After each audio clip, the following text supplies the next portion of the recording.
Welcome to the latest episode of The Independent. I'm Pete Sampson, joined by my regular co-hosts, Matt Fortuna in Chicago and Tim Murray somewhere in Las Vegas. Matt, good to be with you again. Tim, this takes us back to our January playoff run podcast, where you are our regular stand-in for Matt. But how are both of you guys doing as we kind of get into talk a little bit of Notre Dame spring practice and a bunch of other stuff?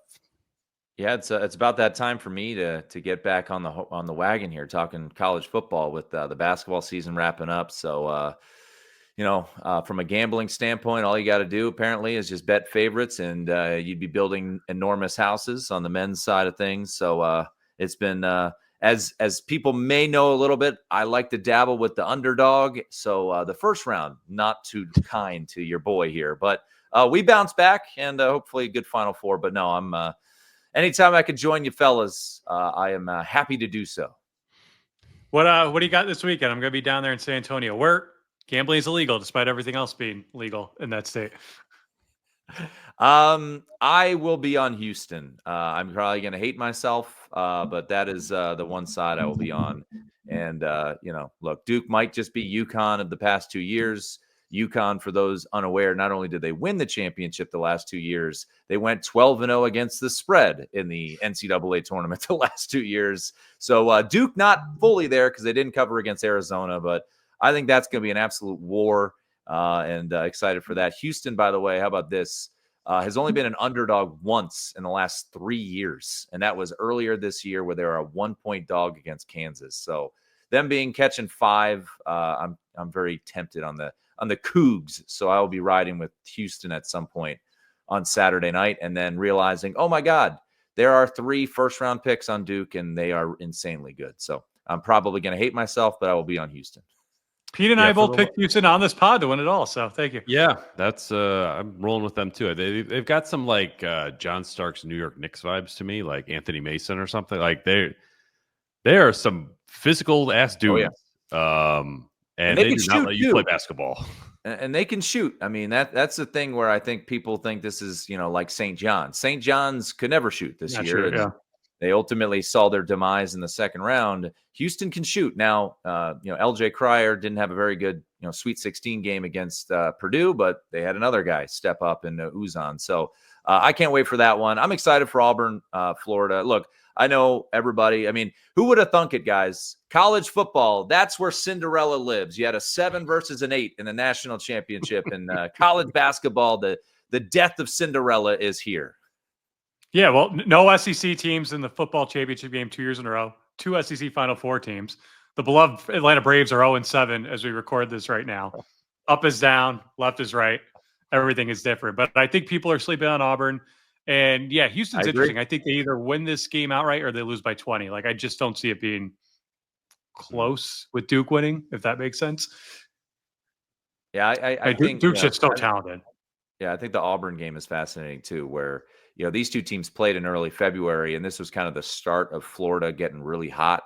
The point spread at Auburn on February 8th was 11 in Auburn's favor, and now they're a dog. So it's kind of feels like a bit of a overreaction, but we'll see. I do like both dogs, but as mentioned, dogs have not been barking all that much in the NCAA tournament.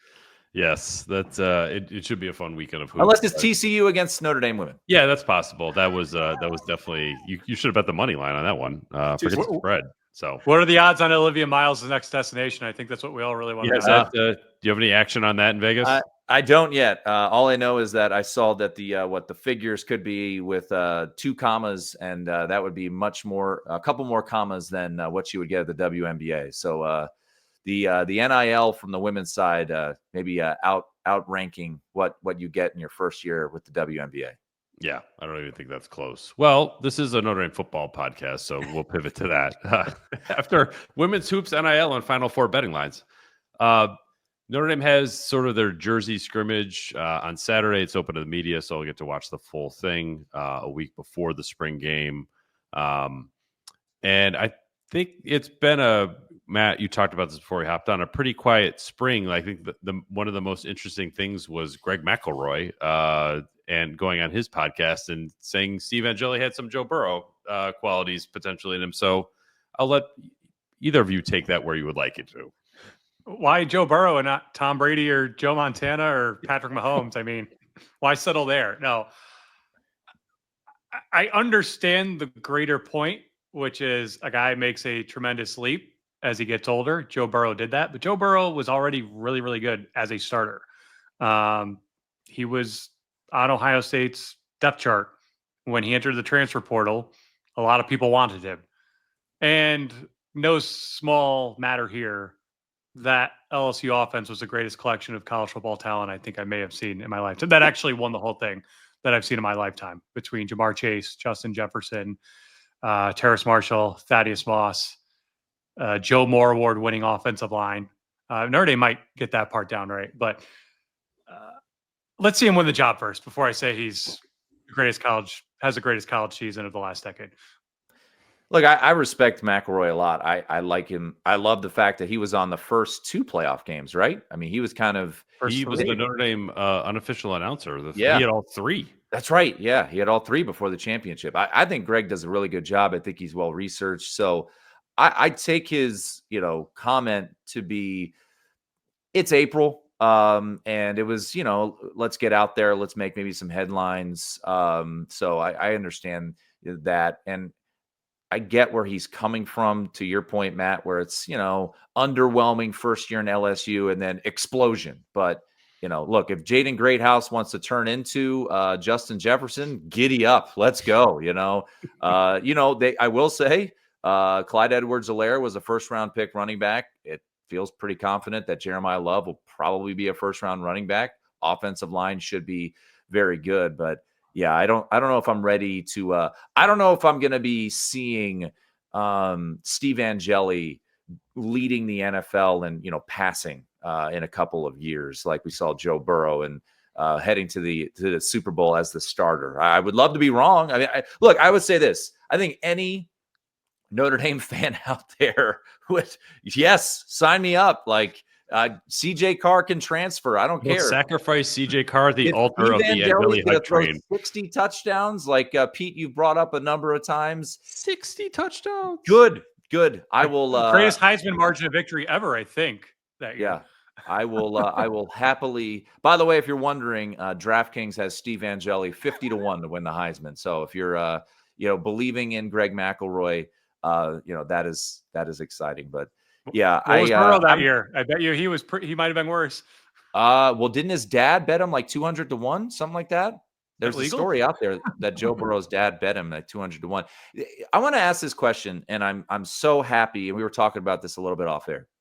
How different is the Steve Angeli allure right now if Abdul Carter is with 2 functioning arms? Because he couldn't grab that fumble when Angeli was absolutely obliterated in the backfield, and that kept the drive alive. They get the field goal. And really, look, I give Steve Angeli a ton of credit for that drive, and I'm not trying to take away from it, but it's one of those things. I think, Bill Simmons does this a lot, where it's like, one thing is kind of the butterfly effect. Like, how different is the Steve Angeli mystique right now if that fumble is recovered by Abdul Carter? Notre Dame probably loses to Penn State. And are we looking at this competition a little bit differently if instead of leading to a field goal drive at the end of the first half and having 2 guys behind me getting all upset there in the Orange Bowl? How dare Freeman put Riley Leonard back in the game? What a moronic decision. You have to keep Angeli in. How different is it right now if Abdul Carter just is able to secure that fumble? There's no mystique. Steve Angeli has 0 mystique. Is he on the roster? Yeah, no aura, as the kids would say. I think Angeli is a huge beneficiary of circumstance there. And yes, he did a lot of good things in a short amount of time there. I think that the Oregon State game is not insignificant, even if Oregon State was playing like it's JV with all their opt-outs and their coaching staff opt-outs. But I do have a hard. I think that delivering in that spot in the Orange Bowl is a real thing. Mm-hmm. When I sat down and talked to Jack Kaiser last month about, hey, like, who are the captains on next year's team? He's like, Angeli. And then I'd have to think about who else could be. And I'm just like, Angeli. And he's like, the fact that he delivered and like stood up and was counted when the team needed him both last year and the year before, it matters in that locker room. Does it mean he's more talented than CJ Carr? No, but I mean, what do you guys? Notre Dame's coming out on, what is it, August 31st at Miami. Who's the starting quarterback? Angeli. Angeli. And I think to Angeli piggyback, too. I think the aura mystique, I think, is a little like fan fiction. I know we just talked about him being the next Joe Burrow, but like when Pete and I said this exact same thing on our last episode, saying we think he'll be starter, most of the feedback I got from Notre Dame fans was, damn, like, is Carr really not going to win it? So I don't think it's like we got the greatest thing ever at quarterback. No, I just think he would be dismissed. I think if maybe by the fans, I don't think the coaching staff would. I mean, I think the Oregon State game matters. I think being in this program for as long as he's been matters. I don't think Abdul Carter not recovering a fumble affects Steve Angeli standing with the people in the locker room who ultimately matter the most. If we're going to, again, I'm a huge fan of Greg McElroy. I don't think this is coming out of thin air because that guy spent more time around this program than anyone who's not actually a member of the program. If we're going to make a comp of like, oh, what if it all comes together in his final year and he's really good? I would go with Max Duggan, who didn't even win the starting job his final year at TCU and ended up becoming the Heisman runner-up. But I mean, yeah, like the butterfly effect, the what if, I completely forgot about that play until you brought it up, Tim. Like, I'm completely with you. I don't know if we just completely write him off or dismiss him because of that, because as important as that window was, it was still a very short window in what's been a very long, if unfulfilling, Notre Dame football career so far.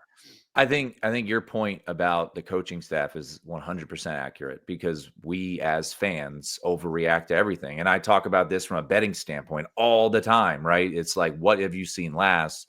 And I think because of that drive and because of the result of that game, I think the fans, and you guys can speak to this much more than I can, are more accepting of Angeli maybe starting the season opener. If that fumble had been recovered and Notre Dame had lost that game, I think it would be the sky is falling. Why is CJ Carr not winning this job? So, yeah, I think the coaching staff is probably level-headed and they're not overreacting to one drive that we saw in a very, very important moment where he showed that he's got a little bit of it factor to him. But yeah, I think this roster, and this is a terrible comparison, but this isn't 2007 where they trotted out Demetrius Jones to open up the season and it was just an absolute catastrophe and Jimmy Clausen ended up starting. Like, this roster is miles and miles and miles away from that, and Notre Dame is still going to be in contention for a playoff berth, you would hope. Win total sitting at 10.5. Like, look, this is a team that is constructed well, but I'm very interested in your guys' perspective of where this quarterback competition, what it would compare to. Is there a comparison in recent history? Because, look, you think about Golson and Zaire, that was a disaster. You think about the Kaiser and Zaire, also a disaster. I don't know what this would compare to. Is this Wimbush and Book? But I would say they built Wimbush up to beat Michigan, as you guys have pointed out. And then it was like, all right, we got to get to the guy who can, throw passes and complete them consistently. I don't know at what point you turn to CJ Carr, but I think most fans are accepting of the thought that you go to Miami, you start Steve Angeli, you probably start Steve Angeli against Texas A&M. But at what point do we see the prodigy? That's the curiosity, I think, ultimately, as this plays out for Notre Dame in 2025. I don't think the players or the personnel are similar at all, but if I have to give an answer to your question, I'd say 2012 when it was Golson, Reese, and Hendricks and Keel. I think everyone was excited to see the Everett Golson era. I don't see a whole lot of parallels between Golson and Carr, other than they're both going in their second year and they're going up against an upperclassman with playing experience. But that's probably the best parallel because, I mean, yeah, Wimbush was the guy, was supposed to be the guy. The Kaiser Zaire thing was just a crap show. It was terrible. Zaire Golson was weird. They should have started Zaire much earlier in the year and eliminated any doubt. I would guess it's 2012, but yeah, I mean, we've talked about this before. I mean, this is the first honest to goodness quarterback offseason competition this program's had since that Kaiser Zaire year of 2016, which I know probably gives people PTSD, and I don't want to keep bringing it up, but that's where the parallels, I think, start and stop with those two seasons.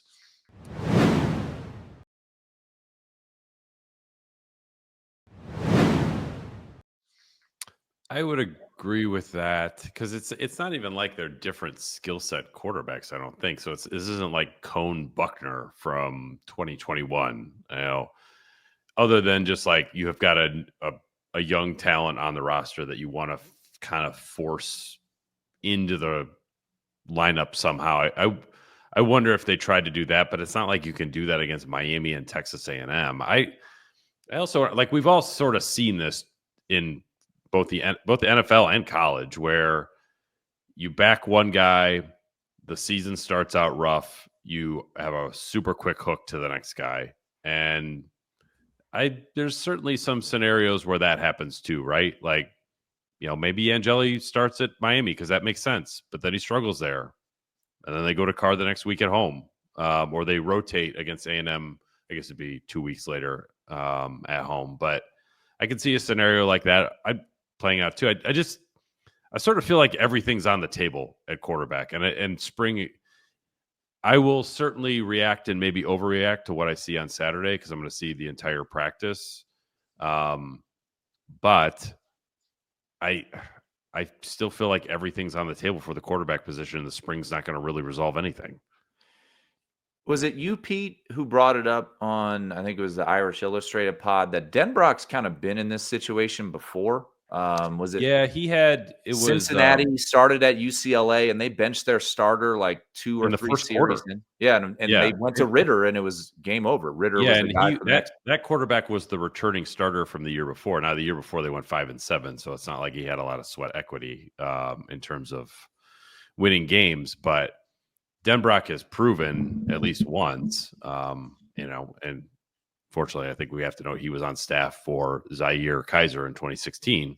But he's proven that like he'll try to roll with more than one if necessary. Like he's got some Brian Kelly in his coaching DNA, and Brian Kelly will play every quarterback known to man if he can. So I don't think there's any, like, as much as I'm sure Marcus Freeman would love for one guy to win the job and then start every game.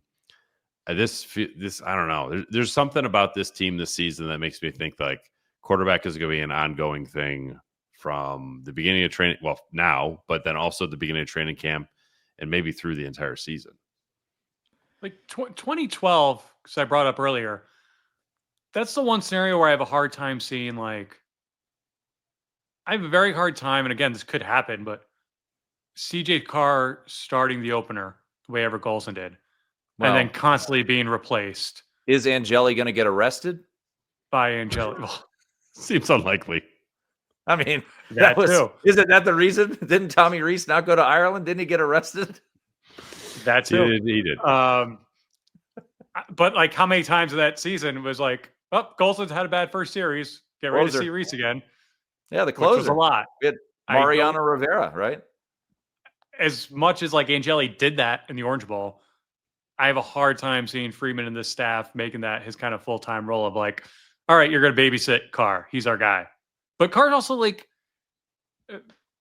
Golson was not a leader. No one in that locker room throughout his career at Notre Dame would say that's the guy we're following into battle. Like, he was not a leader. I'm not saying Carr is because I don't know him personally, but he's Lloyd Carr's grandson. Like, I think he knows what he's doing, at least from a locker room standpoint. So I just have a hard time seeing like, all right, CJ Carr's our starter. Up, he looks overwhelmed against Miami. Up, he looks overwhelmed against A&M. Up, Angeli, your arm's still warm. All right, cool. Like, I could see the opposite. Yes. That's the one scenario where everything's on a table where I still see that one. I have a hard time seeing that one. Well, I think in this day and age, everyone is, understandably so, kind of freaked out about the possibility of a player leaving. And that's what I don't know about CJ Carr. You guys might know him better than I do. You never know what these guys are thinking. But is this comparable to year 2 for? And now, once again, the difference is Quinn Ewers was the established starter, obviously at Texas. But people thought and just assumed that Arch Manning would just at some point take over the job for Ewers, and it never happened. I mean, I know Ewers got hurt and Arch started a game, but I don't know if that's a fair comparison, but Arch coming from the Manning family, CJ coming from the Carr family, a football family, probably having some smart people in the back saying, "Hey, just stick it out. You're still going to have 2, maybe even 3 years to start." I don't know. I'd be curious to see how this season evolves, but look, we think back to some of the quarterback situations that this program has had. I mean, heck, even in 21, right? Should it be Buckner? Should it be Cohen? And ultimately it was Cohen, as the year went on. And I think he's now looked at a little bit fonder probably than he was at the time because you dealt with that offensive line. But yeah, that the quarterback is so fascinating to me because also at the end of the day, when you think about what this offensive line should be and what that running back room should be, just hand the damn ball off and let's have ourselves a season, There's it's a better, like, and you guys have references, is a much better roster than a lot of these other quarterback situations and competitions that have gone through Notre Dame in the past, and that's not insignificant. The expectations are also a lot higher now than they were then. I don't think that's insignificant either. Like, what kind of pressure is this program under if it goes 0-1? Is it, well, they went 1-1 last year, and then they were under immense pressure the rest of the way, and they came out the other side of it just fine. But it feels like everything's on the table. One of the other things that sort of dovetails into the quarterback conversation a little bit, but one of the things that has stood out to me during spring was Mike Denbrock came in and talked a little bit about the receiver room and basically how, like, it was an unconfident group. They didn't do the basics well. And Matt, I mean, you've been around coaches as much as I have. Like, it's pretty rare when a coordinator will like lay into a room a little bit like that. And he did it enough where I'm just like, oh, okay. Like, that's, if you're Mike Brown, you've heard this. If you're Jaden Greathouse, Jordan Faison, you've heard this. And man, if you're a younger receiver on the roster, you're like, okay, I need to go prove something because either I'm going to do it this year or they're going to go find somebody who will. Yeah, I mean, I wonder, is that a shot at like Greathouse and the older guys, or there really aren't that many older guys because Faison's in and out of lacrosse. Pauling's, banged up from Wisconsin. Is this just a public challenge of the young guys of like, hey, the opportunities are here. Now's the time you're going to crack this rotation. Take advantage of it because it's not going to be as easy once we got a full deck of cards here in August and we're playing every day. Denbrock, I think he has no filter, and I mean that in a good way. No. He's not like quite Chuck Martin. He's a little bit easier to understand and a little bit You can see why they get along, though. Sometimes. But yeah, I mean, I absolutely think he's sending a message to his guys that I just wonder, is it the context of it, the upperclassmen really aren't delivering, or is that just telling the underclassmen it's now or never?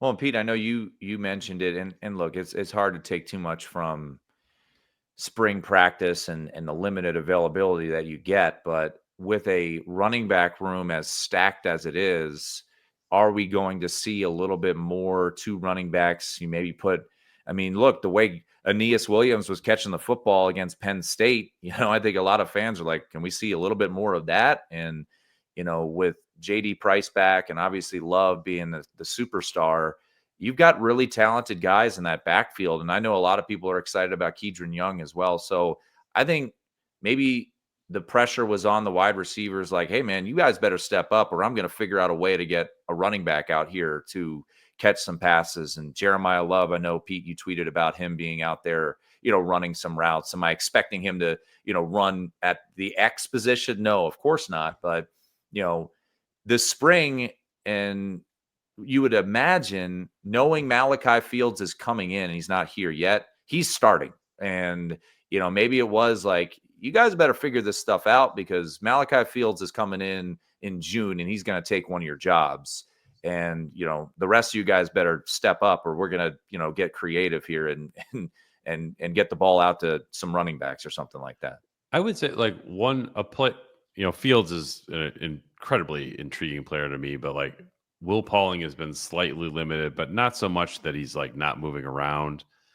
I would be very surprised if Will Pauling was not a productive player for Notre Dame this season. And I sort of forgot the fact that his roots with Mike Brown go back to Cincinnati and then Wisconsin and now here. And Brown mentioned this to me the other day when I was interviewing him, like, he knows our system the best, which is bizarre, but like, you think of all the fits and starts they had last year with Chris Mitchell and Bo Collins and Jaden Harrison. They just didn't really ever fully engage. Like, that shouldn't be a problem with Will Pauling. And I think that if there's a player on this roster that, you know, people might be sleeping on a little bit too much, I think it's probably Pauling. Because I just think he's going to be ready to go in a way that maybe even Fields won't be when the season starts at Miami. Reminder to continue to subscribe to The Independent. We appreciate all the support. You can find us on Apple, Spotify, or wherever you get your podcasts. You could subscribe to our YouTube channel as well. Appreciate all the support we've gotten there in the past year. Want to thank our sponsors, Obvious Shirts, for providing terrific merch. You can find some of that online at obviousshirts.com. That's OBVIOUSSHIRTS.com. Quarter zips, t-shirts, crew necks, you name it, they got it with some of our favorite sayings and logos from the pod. So thank you to Obvious Shirts for their support. And thank you to our other presenting sponsor, Roback.com. That's, we're spelling them now. So it's RHOBACK.com. Sweatshirts, what I'm wearing right now, polos, quarter zips, hoodies. Now we've got joggers, shorts, basically everything you need to get outside as the weather eventually changes in the Midwest. But the rest of the country, like Tim in Vegas, like, you've been outside for a long time now. So go to Roback.com, use promo code IRISH for 20% off your first order. That's Roback.com, promo code IRISH, 20% off your first order. It's good. By the way, it's going to be 90 in San Antonio tomorrow when I go there. I'm not for that after dealing with this spring. You go to the Valermo Open, too. You get to get a little golf in your life if you want. Go see Ludwig Oberg. Check out his swing before the Masters. This is more of a fan question, and I don't know if we're getting into, who is the 5-star recruit that was like the hot topic on the message boards for many, many years and then went to UCF? Parker Bordeaux? No, I'll think of it here. I'm sure someone listening. But where are we on Cam Williams? I mean, this was kind of the guy, right? Big coup. Oh, you're thinking of Jordan Johnson. Jordan Johnson. Yeah. Where are we? Cam Williams, he came in for interviews. I talked to Mike Brown about him. I think I would say like tempered enthusiasm. But the thing that probably stood out to me the most was Mike Brown was like, I'm giving him reps at boundary against Leonard Moore. Last year, I would never think to do that. And I do think that is a underrated of, if I was ever going to write a guide of like how to watch a football practice, see who gets reps against whom. Because when you're putting a alleged sort of third string receiver against a starting corner who's on a pitch count, that is something that shows some progress in Cam Williams. I mean, he looks like $1 million, but that it takes a lot more than looking like $1 million to play. Like Tobias Merriweather and Jordan Johnson also look like $1 million. There was no payoff. There was no return on investment there. I think it's too soon to say whether there will or won't be with Cam Williams. Johnson was the one guy I remember in real time because he was a big recruit and we were all wondering where he was. And I was just told again and again by people inside the Goog at the time, like, whoever labeled this guy as a 5-star is an idiot. Like, he's not. Yeah. He's just not that good. It was like described to me as like, it was like Build-A-Bear, but like build a receiver. Like he showed up with like nothing. They just were not impressed by him at all. And I mean, we couldn't even remember his name, which probably tells you the kind of college career he ended up having elsewhere. Is Micah Gilbert ahead of Cam Williams right now in your eyes? Well, he is, but he busted his hand. So he's been limited / out for most of spring ball. Well, that's another one now. I mean, going back to Denbrock's comments, he's out. Logan Saldate, KK Smith, like there's this group of second and third year receivers there who are just like all together right now. And it seems like one's getting hurt, one's, doing this, the other's doing that.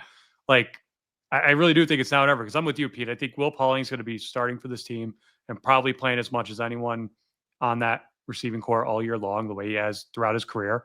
Malachi Fields is a really good player. We've seen what Jaden Greathouse is capable of, and we all know about Jordan Faison. And yet there's a huge group of guys there I feel like we still know nothing about after 2 years at Notre Dame. And I just don't know. I think there is a path for one or two of those guys to really break out and make themselves felt on this roster.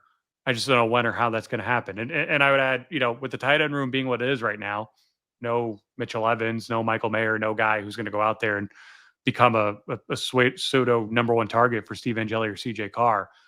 They've got to make moves this spring. They just have to.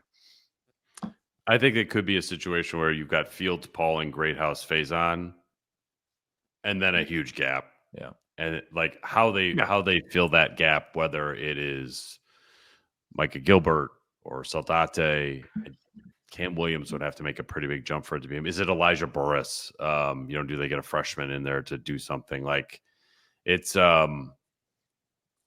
better than it's been, which is really not saying anything at all. Like that is damning with faint praise, because it's really been bad in terms of like the depth and talent they've had at wide receiver over the last few years. And they've just got to have some homegrown solutions start to pop up beyond just Greathouse and Faison, because I think you're always going to take a receiver in the portal. That's fine, but like you got to get away from building your passing game around portal receivers every year. Eventually you got to recruit and develop your own guys. Well, I mean, we talked about the play, right? The fumble, what if, but I know I speak for most Notre Dame fans. I mean, if Jaden Greathouse doesn't have the playoff performance, I think it's a little bit more dire straits. At least we think it would be. So at least you saw what the capabilities were, and it was against elite competition, right? It was against Penn State's defense. It was against Ohio State's defense. So, hopefully that was the launching pad for Jaden Greathouse to be a big time receiver. And, if you can get Faison, it feels like he's always going to be steady. He's always going to, as long as he's healthy, he's always going to be a guy you can rely on. And I agree. I think Pauling is someone, I mean, he's a grown ass man. Is this his sixth season? I mean, he's played a lot of football. So to have him there, I think, is it, going back to what we started the show with, is it Terrence Marshall and Justin Jefferson and Jamar Chase and Thaddeus Moss? No, it is not. But I would say with the offensive line and the running back room, I think, happy. Maybe happy is not too strong, but like you're satisfied with at least the top four receivers and hopeful that maybe someone can pop, outside of those top four. By the way, we'd be remiss not to mention, congratulations to the Freeman family. Vinny Freeman, the oldest son of Marcus Freeman, announced his commitment to Cornell for wrestling. Ivy Leaguer in the Freeman family, along with the head coach at the University of Notre Dame. Pretty smart family. Good for him. It would have been funny if he went to Michigan or a rival. I know there were some in-home visits from there, but that's awesome. Congratulations to the Freeman family. I'm sure Marcus and Joanna are very, very proud. But it was cool to see that come across social media this week.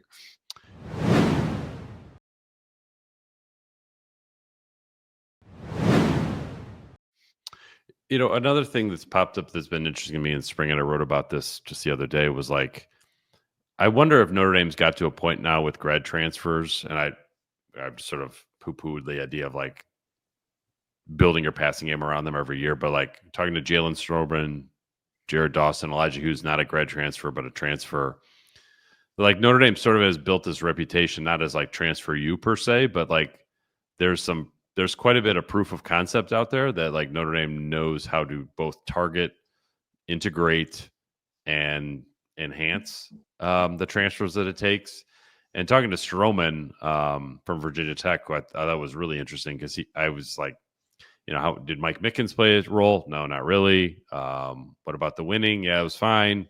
He's just like, they just know what they're doing with transfers. And so, as much as Marcus Freeman talks about majoring in high school recruiting, and it sounds like I'm talking out both sides of my mouth here, like I think what they're doing in the portal has been really, really impressive. And I think it could be a huge key to the defense, not picking up where it left off last year, but not going into rebuild mode when training camp opens in August.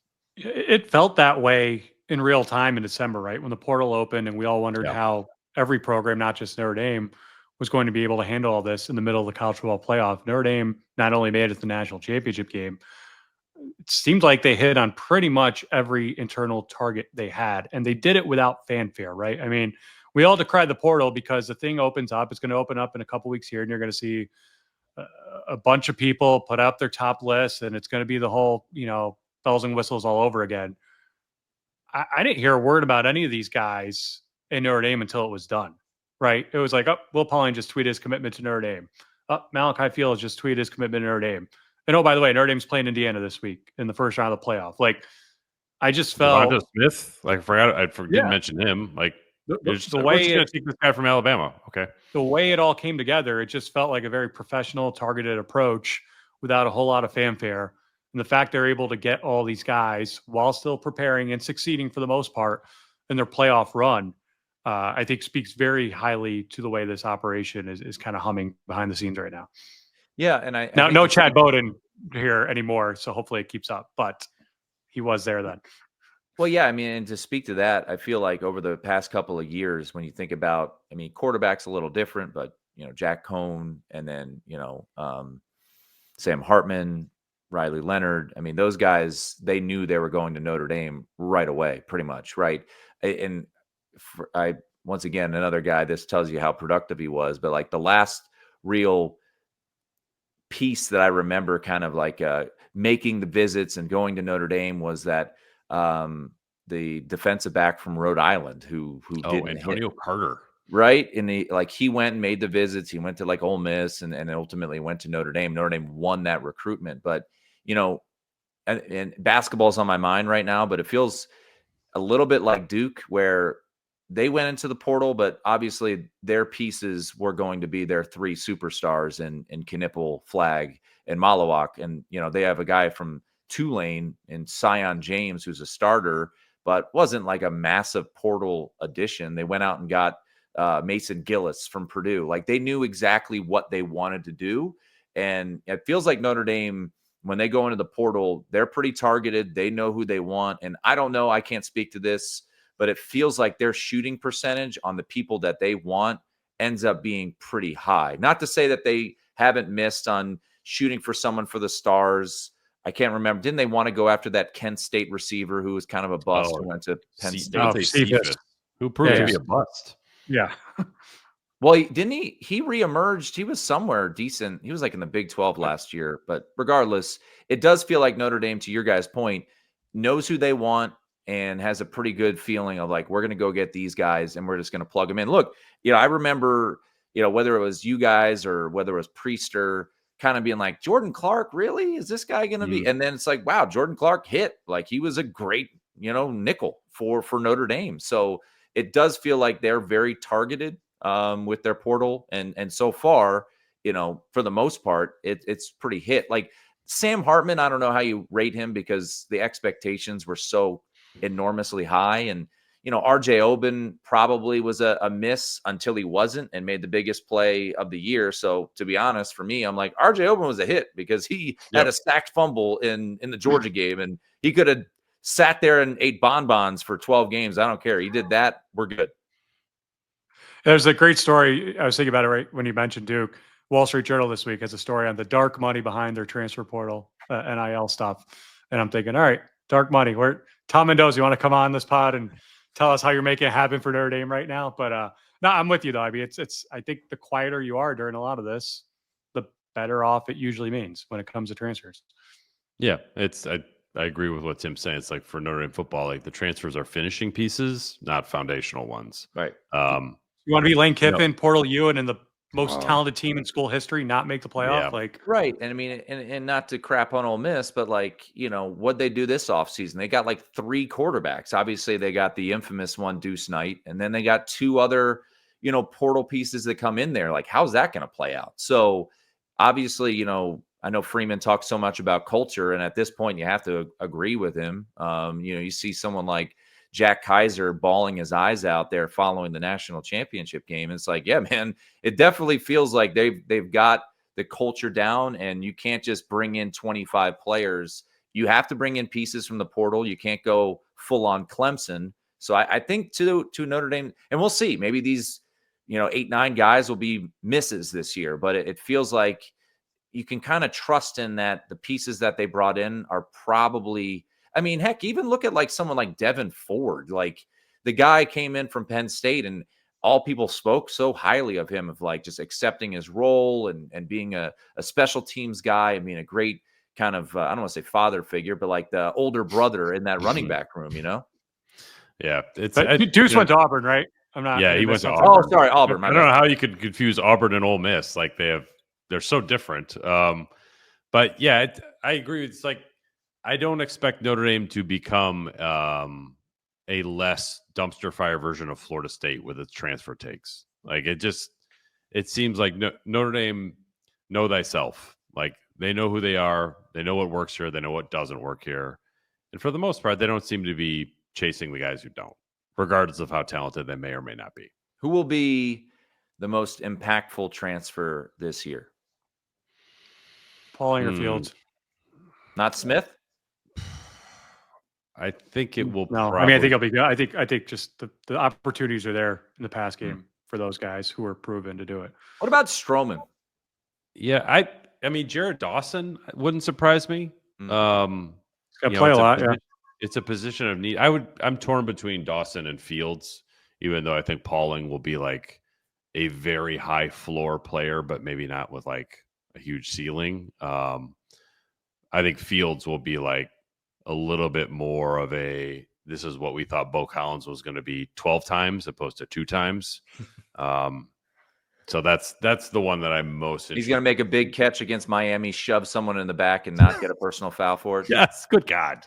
By the way, speaking of butterfly effect, no one ever talks about how their season's different if the ref throws a flag. How is that not a personal foul? Yes. He 2 arms shoved him in the back. Hey, you got to be lucky and good. Notre Dame was both. But yeah, I think Fields is going to be a freaking star here, and that's independent of who plays quarterback.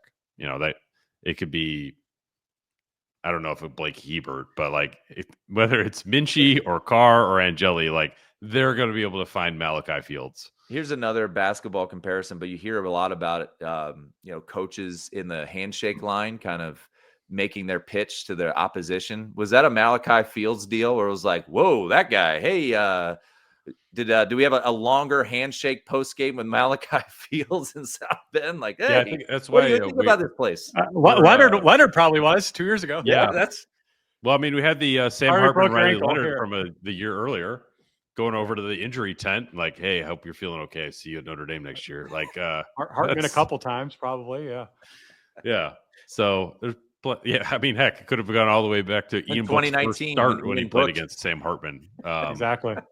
In 2018. So, yeah, I just think like Notre Dame has done a really good job of that. And it keeps, I don't want to say it makes you upset proof because they lost to Northern Illinois, but like if you can make sure your roster doesn't have any glaring holes in it, like you're probably going to win 10 games every year. Like that sort of ensures the fact that you will be a college football playoff contender every year, which is for Marcus Freeman, that's the job.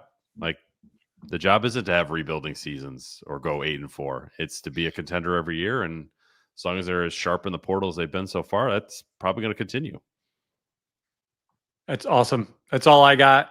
Pete, Tim, anything else to add? I appreciate the gambling advice that I will not be using. Yeah. Yeah, Tim, hold on. At what point do we have spring? Can we come up with spring game prop bets? Like, can Vegas like get its act together on this? Yeah. No, we need like the tug of war and all that. My parting gift will be I just want to give a shout out to my guy Trey Mancini, former Notre Dame baseball player. Saw him. He hooked us up with some tickets to the Reno Aces, Vegas Aviators, and he's a big fan of the pod. So just letting you know, there are some professional baseball players out there. Come on out. From my understanding, Pete, I think the current baseball program could use a couple Trey Mancinis right now. Maybe even the current Trey Mancini. Yeah, it'd be totally fine. All right. Well, on that note, we'll wrap up. Tim, thanks for coming on the show. Matt, good to be with you as always. I'm Pete, and thanks for everyone who are listening to the latest episode of The Independent.